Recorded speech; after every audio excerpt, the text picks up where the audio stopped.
नमस्कार, वंदे मातरम। दोस्तों, स्वागत है आप सबका सैनिक पाठशाला में। आज के वीडियो में दोस्तों 8वां पे कमीशन में मिलिट्री सर्विस पे का क्या रोल रहने वाला है उसके बारे में बात करेंगे।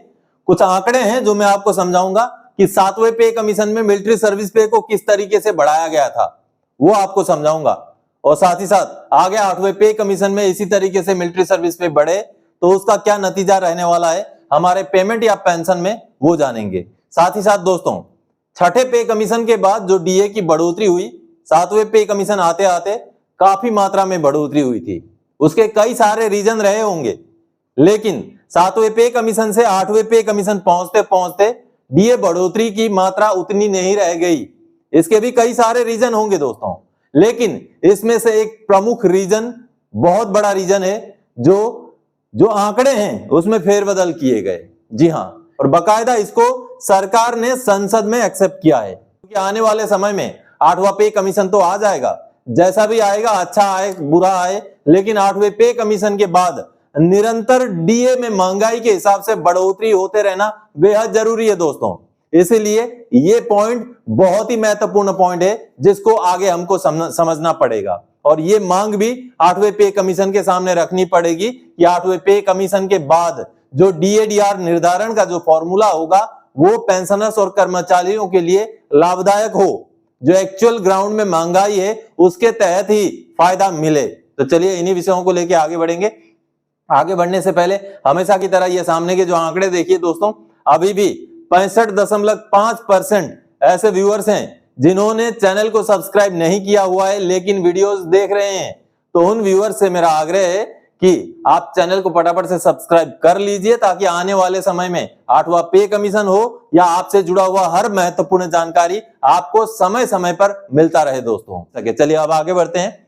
सबसे पहले दोस्तों, 8 सीपीसी में कैसे मिलेगा एमएसपी का फायदा। जी हां, मिलिट्री सर्विस पे अभी इक्वल की बात को छोड़ दीजिए, मिलिट्री सर्विस पे इक्वल होगा नहीं होगा उसको थोड़ी देर के लिए छोड़ दीजिए, लेकिन जो एग्जिस्टिंग मिलिट्री सर्विस पे है उसका फायदा आगे कैसे मिलेगा उसको समझते हैं दोस्तों।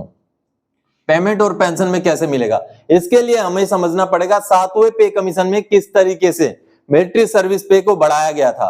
क्योंकि 7वां पे कमीशन से पहले मिलिट्री सर्विस पे 2000 रुपए हुआ करता था, उसको बढ़ाकर के 5200 किया गया। अधिकारियों का 6000 होता था, उसको बढ़ाकर 15500 किया गया। तो किस कैलकुलेशन के बेस पर यह बढ़ा है, चलिए सबसे पहले लेटर्स देखते हैं जो भारत सरकार का मिनिस्ट्री ऑफ डिफेंस से जो फिटमेंट फैक्टर को लगाते हुए या मिलिट्री सर्विस पे को बढ़ाते हुए जो लेटर निकाला गया था 2016 में, उन लेटर्स को पहले देखते हैं। दोस्तों, भारत सरकार के मिनिस्ट्री ऑफ डिफेंस का यही वो लेटर है जिस लेटर में हमारा जो पे रिवीजन हुआ था 7वें पे कमीशन में, उसका पूरा डिटेल्स दिया गया, आप देख पा रहे हैं। और इसका इंप्लीमेंटेशन 1 जनवरी 2016 से हुआ था। अब देखिए इसमें फिटमेंट फैक्टर की भी बात कही गई है 2.57। अब यहां मैं आपको दिखाता हूं किस तरीके से हमारा मिलिट्री सर्विस पे को बढ़ाया गया था। यहां पर आप देखिए इंक्रीज इन मिलिट्री सर्विस पे, जिसको बढ़ाकर 2000 से 5200 किया गया था, उसका आगे मैं दिखाऊंगा कैसे उसका कैलकुलेशन बना था। अब उसी तरीके से अधिकारियों के लिए एक अलग लेटर निकाला गया था, ऑफिसर्स का लेटर क्या था वो मैं दिखाता हूं। ये देखिए सेम उसी डेट का उसी तरीके का लेटर है, लेकिन ये ऑफिसर्स के लिए है। ये देखिए 1 जनवरी 2016 से लागू है, लेकिन ऑफिसर्स के लिए अलग क्यों निकाला गया ये मैं आगे आपको समझाता हूं। ये देखिए यहां पर देखिए, ये देखिए पे बैंड के हिसाब से फिटमेंट फैक्टर अलग अलग दिया गया था। ये देखिए 2.57 से ये शुरू हुआ था फिटमेंट फैक्टर। अगले पेज में दिखाता हूं, ये देखिए 2.57, 2.67, आगे भारत सरकार का और एक लेटर है जिसमें दिखाता हूं मैं कि इवन 2.81 तक भी फिटमेंट फैक्टर दिया गया था। चलिए अभी हम मिलिट्री सर्विस पे की बात कर रहे हैं। तो मिलिट्री सर्विस पे पहले क्या था, 6000 रुपए था अधिकारियों का, जिसको 15500 किया गया। ये देखिए कैलकुलेशन में आगे समझाता हूं। और जो एमएनएस का 4200 रुपए था, 4200, उसको बढ़ा के 10800 किया गया अभी 7वें पे कमीशन के बाद। ये लेटर वो था। अब चलिए भारत सरकार का और एक लेटर है जिसमें फिटमेंट फैक्टर की बहुत सारी चीजें क्लैरिफाई हो जाती हैं, उसको देखते हैं। ये देखिए भारत सरकार का ही रक्षा मंत्रालय का ये लेटर है। अब इस लेटर में जो पहला ये इशू है, ये देखिए फिटमेंट फैक्टर फॉर जेसीओज इन 2.57 एंड ऑफिसर्स 2.81, यहां पर क्लियर हो जाता है। ये देखिए यहां पर जितने भी नीचे लेवल के पे बैंड 1 वाले कर्मचारी थे उनके लिए 2.57 किया गया। आगे जैसे जैसे पे बैंड बढ़ता गया 2.62, 2.67, 2.72, 2.81, 2.78 इस तरीके से पे बैंड वाइज अलग अलग फिटमेंट दिया गया था। ये चीज यहाँ एक्सेप्ट किया गया है, लेकिन ये केवल कर्मचारियों के लिए था, जो सर्विस में थे उनके लिए था। जितने भी रिटायर्ड थे, चाहे अधिकारी हो चाहे जवान हो, उनके लिए 2.57 ही फिटमेंट फैक्टर दिया गया था। तो चलिए, मैंने आपको मिलिट्री सर्विस पे का अमाउंट दिखाया, अब उसका कैलकुलेशन भी समझेंगे। बेसिक पे में फिटमेंट फैक्टर बेशक अलग अलग हो, लेकिन मिलिट्री सर्विस पे में फिटमेंट फैक्टर एक ही रखा गया। जी हाँ, आपको समझाता हूं। 2000 रुपए मिलिट्री सर्विस पे हुआ करता था जवानों का, जो 2.57 का जैसे हम मल्टीप्लीकेशन लगा देंगे ये बनता है 5140 रुपए। 5140 रुपए जैसे ये बन गया, इसको राउंड ऑफ करके 5200 रुपए फिक्स कर दिया गया मिलिट्री सर्विस पे जेसीओ और जवान के लिए।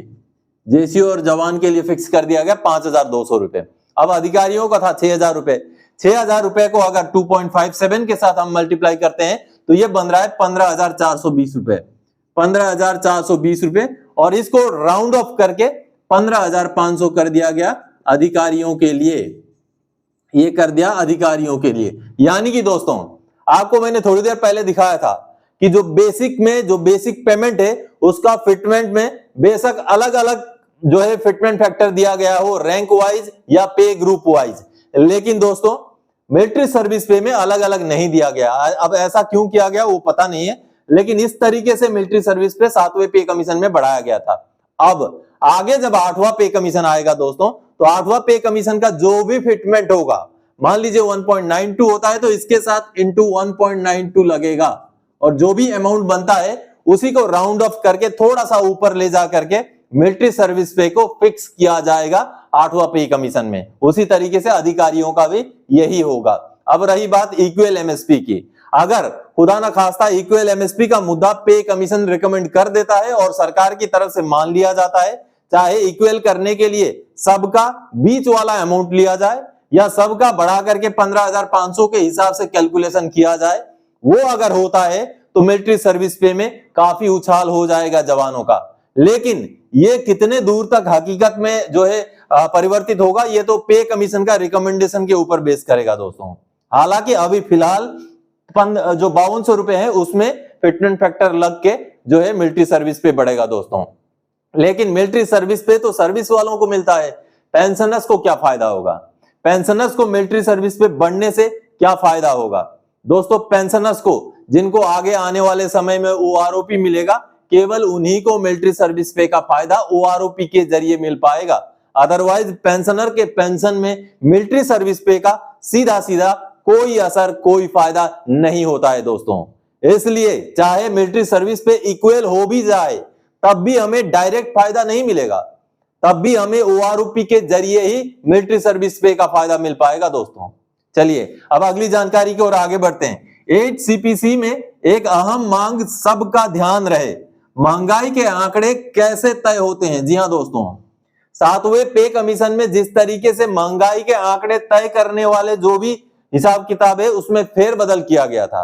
हालांकि मैं ये नहीं कहूंगा कि छठे पे कमीशन से 7वें पे कमीशन के दौरान जो 125% डीए था वो, उसमें बहुत सारे रीजन रहे होंगे। हो सकता है उस समय में महंगाई का दर भी ज्यादा हुआ होगा, इन्फ्लेशन ज्यादा रहा होगा, देश की जो जीडीपी है वो शायद उतनी नहीं रही होगी, बहुत सारे रीजन रहे होंगे, उनके पीछे मैं नहीं जाता। लेकिन अब की बार यह हकीकत है कि महंगाई केवल 61% तक ही रहने वाला है 10 सालों में। इसके भी बहुत रीजन होंगे, लेकिन इसमें से एक महत्वपूर्ण रीजन ये भी है कि सरकार ने जो महंगाई को निर्धारित करने वाले आंकड़े थे उसमें फेरबदल कर दिया। जी हां, फेरबदल कैसे किया वो मैं आगे यहां समझाऊंगा। साथ ही साथ इस बात को सरकार ने खुद ही राज्यसभा के पटल में रखा है कि उन्होंने फेरबदल क्या किया। सबसे पहले मैं समझाता हूं आपको दोस्तों, देश के कुल 88 औद्योगिक जो शहर हैं या औद्योगिक जो जगह हैं वहां से आंकड़े लिए जाते हैं। टोटल 88 ऐसे जगह हैं। ये सामने आप देखिए, ये जो आप देख पा रहे हैं एआईसीपीआई के आंकड़े निर्धारण करने के लिए कौन से शहर से आंकड़े लिए जाते हैं। यहां पर आंध्र प्रदेश, असम, बिहार, चंडीगढ़, सभी राज्यों के यहां पर आप जगह का नाम देखेंगे और मई और जून के आंकड़े ये आप देख पा रहे हैं। इन्हीं शहरों के आंकड़े लिए जाते हैं। कुल मिलाकर 88 आप शहर देख पा रहे हैं। 88 शहरों के जब आंकड़े लिए जाते हैं उन आंकड़ों का एवरेज निकाल करके AICPIN के जो है आंकड़े बनते हैं। तो इन आंकड़ों में किन किन चीजों के, किन किन वस्तुओं के मूल्यों को लिया जाता है या उनका जो भी डिफरेंस है उसको लिया जाता है। सबसे पहले लिया जाता है खाद्य एवं पेय, यानी कि खाने पीने की चीजें। खाने पीने की चीजें दोस्तों पहले छठे से लेके 7वें पे कमीशन में खाने पीने वाले चीजों का जो आंकड़ा था या जो वेटेज था वो था 46.20 हुआ करता था छठे और 7वें के बीच में। अब 7वें और 8वें के बीच में जो 2016 को बेस ईयर बनाया गया उसमें ये 39.20 रख दिया गया, 39.20 रख दिया गया। यानी कि देखिए दोस्तों, कटौती कर दी गई। खाने पीने की चीजों में ही ज्यादातर महंगाई का जो है बढ़ोतरी होता है। आपने देखा होगा हर बार खाने पीने की चीजों में ही ज्यादातर डिफरेंस आता है और उसका वेटेज को कम किया गया। जी हाँ, आगे मैं डॉक्यूमेंट दिखाऊंगा जो राज्यसभा में सरकार ने माना है कि हमने ये बदलाव किए हैं, वो भी दिखाऊंगा। अब देखिए दूसरा, पान, सुपारी, तंबाकू एवं अन्य नशीले पदार्थ, इसमें पहले हुआ करता था 2.27 हुआ करता था छठे और 7वें पे कमीशन के बीच में, जो कि 2001 बेस ईयर मान के जो है वो आंकड़े लिए गए थे। अब इसको कर दिया गया 7वें 8वें के बीच में 1.80% केवल, क्योंकि इन चीजों में भी महंगाई बढ़ती है दोस्तों। अगला दोस्तों दूसरा है कपड़े एवं जूते। दोस्तों कपड़े एवं जूतों में भी परिवर्तन किया गया, और परिवर्तन क्या किया गया, पहले हुआ करता था 6.57 और बाद में अभी वाला आंकड़ों में 5.95, ये देखिए 5.95 कर दिया गया। इनमें भी कटौती कर दी गई, इनमें भी कटौती कर दी गई। अब आगे आवास यानी कि गृह, घर में बढ़ा दिया गया। घर में क्या बढ़ा दिया गया, पहले 15.27 होता था, 15.27 होता था, अब बढ़ा करके उसको 17.75 कर दिया गया, 17.75 कर दिया गया, जो कि शायद घर में महंगाई का बहुत ज्यादा असर ना पड़े, क्योंकि लोग एक बार घर बनवा लें तो वहां रहने के लिए बहुत ज्यादा खर्चा तो पड़ता नहीं, एक बार बनता है, जिंदगी में एक बार बनता है घर। कभी अगर आपके दादा परदादा ने भी अगर अच्छा घर बनाया हो तो आज भी वो घर में आप रह रहे होंगे। इसलिए घर में जो है 15.27 का 17.75 कर दिया गया। आगे फ्यूल एंड लाइट यानी कि ईंधन एवं प्रकाश, इसमें पहले 6.43 हुआ करता था, 6.43 हुआ करता था, अब इसको कम करके 5.49 कर दिया, जबकि इसमें भी दोस्तों महंगाई बढ़ता है। अगला दोस्तों मिसलिनियस यानी कि अन्यान्य में पहले 23.26 होता था, 23.26 होता था, अब इसमें बढ़ाकर 29.81 इसमें सबसे ज्यादा बढ़ाया गया, जो शायद कंट्रोल किया जा सकता है, इनके आंकड़ों में भी शायद कंट्रोल किया जा सकता है। और 2016 से लेकर 2025 तक के अगर आंकड़ों में कटौती की बात करें हम, केवल 61% ही डीए का परसेंटेज रह गया, उसमें से बाकी भी रीजन होंगे। हो सकता है कि पिछले 10 साल के मुकाबले इस 10 साल में महंगाई भी शायद उतना नहीं बढ़ा होगा, लेकिन दोस्तों ये भी एक प्रमुख रीजन है, ये भी एक प्रमुख कारण है। जी हां, और इसको मैंने ये जो डाटा, ये जो आंकड़े में बोल रहा हूं, ऐसे ही नहीं बोल रहा हूं, हवाई नहीं बोल रहा हूं, ये सामने आप देखिए। राज्यसभा में 9 फरवरी 2023 को भारत सरकार ने जवाब दिया है सवाल का, और सवाल यही पूछा गया था कि AICPIN के आंकड़ों में लगातार कटौती और डीए कम बढ़ने का कारण पूछा गया था, जिसमें भारत सरकार ने एक्सेप्ट किया। जो AICPIN को निर्धारण करने के जो आंकड़े थे उसमें फेरबदल का जो है भारत सरकार ने एक्सेप्ट किया, और नीचे टेबल देखिए, इस टेबल में भारत सरकार ने वही आंकड़े सामने रखे जो अभी मैंने आपको बोर्ड में समझाया। दोस्तों बहुत सारी चीजों में कटौती कर दी गई, बहुत सारी चीजों में बढ़ोतरी कर दी गई, तो कहीं ना कहीं यह भी एक कारण है कि हमारा DADR की बढ़ोतरी उतनी नहीं हो पाई जितनी शायद होनी चाहिए थी। तो ऐसे में दोस्तों 8वां पे कमीशन में जो DADR निर्धारण के जो आंकड़े हैं, जो भी फॉर्मूला है, उसको बदलने की भी मांग होनी चाहिए। यह महत्वपूर्ण मांग है।